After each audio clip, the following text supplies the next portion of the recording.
ఒక చిన్న ఊరిలో లక్ష్మమ్మ అనే అమ్మమ్మ ఉండేది. ఆమెకు ఒక అందమైన గేదె ఉండేది. పేరు లలిత.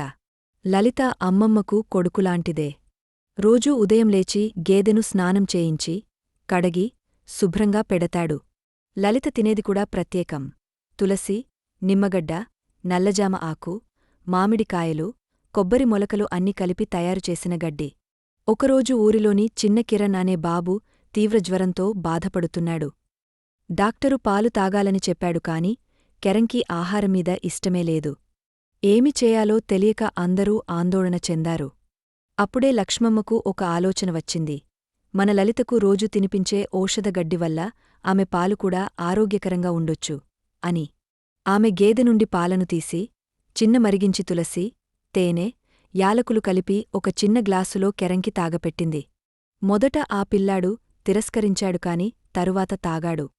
అద్భుతంగా 2 రోజుల్లోనే జ్వరం తగ్గి, ఆరోగ్యం బాగైంది. ఈ వార్త ఊరిలో అంతా వ్యాపించిపోయింది. గ్రామంలో ఎవరికైనా జ్వరం, దగ్గు, అలసట వచ్చినా అమ్మమ్మ దగ్గరకు వచ్చేవాళ్ళు. ఆమె లలిత గేదె పాలను ఆరోగ్యరసం అని పిలవసాగారు.